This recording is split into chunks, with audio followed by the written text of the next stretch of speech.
Okay.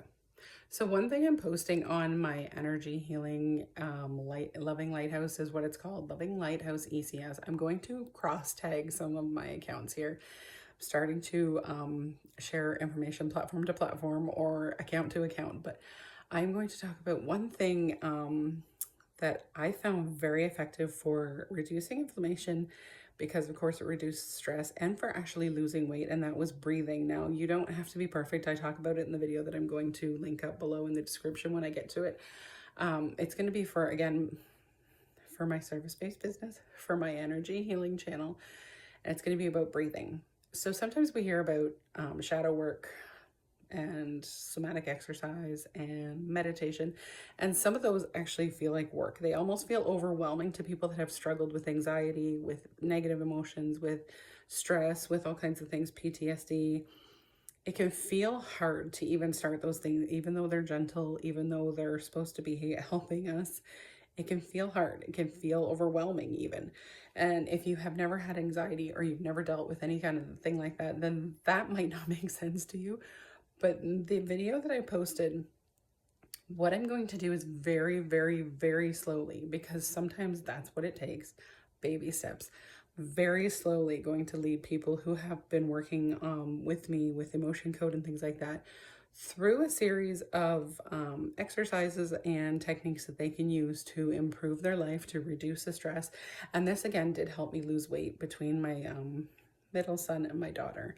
And what I did is I actually took another job, which does not sound less stressful, but what it did is it gave me time in the day to myself, which is something I did not have much of. I was up at 5 in the morning. My oldest son was up faithfully at 5 o'clock from the day he was born until he was close to a teenager almost. So I was up for daycare. I had a lot of nurses that were parents and they had to be at work for 7. So I started very early. My kids were up early, and then I worked all day. And it just, I did not have time. But when I started going back and doing some work as a behavioral support worker, I had to drive 40 minutes to get to work, which again does not sound relaxing, but it wasn't through a high traffic area. And what I did while I was driving out there was breathing. Some days I was drinking a coffee. I'm trying to quit coffee, although I have gone back to it. I was trying to eat healthy, but some days I was eating a treat on the way, and I was breathing. Now, it doesn't have to be perfect. You don't have to time it. You'll hear about box breathing and different kind of breathing techniques where you breathe in for a certain count, say 6 or 7. I usually go with breathing in for 6, holding for 7, breathing out for 4 for certain things, which I will get into another video. But in this one, I'm talking to clients and I'm just telling them to go with whatever suits them, whatever works best for them. It doesn't have to be a certain count. It has to be to the point where you realize you're taking in a deeper breath. So we don't breathe deeply enough. In fact, we get in the habit of getting stressed out, overwhelmed, busy. We have a lot of lifestyle demands and things like that, and we hold our breath. We do that when we're stressed, when we're in a state of fear or anger or anxiety. We hold our breath.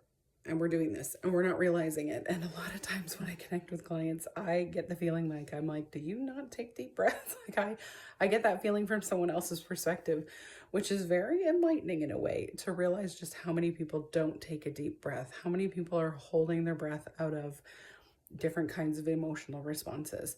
And so again, taking a breath is what I talk about in the video, to whatever you feel comfortable with it, but you notice you're taking a deeper breath. It can be to a count of even 2. It could be 4 or 6 if you're able to. If you have that lung capacity, people that have had health issues or mobility issues might not be able to. So this is why we're starting super slow, but it's taking in a deep breath, preferably through the nose if you can, and then also being aware of letting it out. So that means a little more force, whether you let it out through your nose or whether you let it out through your mouth. And if you can hold it for a count of even just 1, but if you can hold it for 2 or 3 in between, that's great. And in the video, I'm going to talk about working out from even just 2 minutes a day to 5. If you can do it 2 or 3 times a day, that's fine. But even once a day is better than nothing. It absolutely is, and it will make a difference over time. Now, of course, the difference will be more noticeable over time if you're doing it more often and for longer. But again, it's something that's going to be very individual that people can build on. And it did help me significantly lose weight. I started to notice that I had a lot less inflammation, and I had lost actually about 20 pounds before I actually noticed that I was expecting my daughter. So it did help with weight loss significantly too, more than a lot of other things that I'm going to talk about on the channel too, because I tried literally everything from diatomaceous earth, apple cider vinegar, products that I have bought and I still enjoy, and just all kinds of things. So I'm going to get into that in another playlist of everything that I tried to lose weight.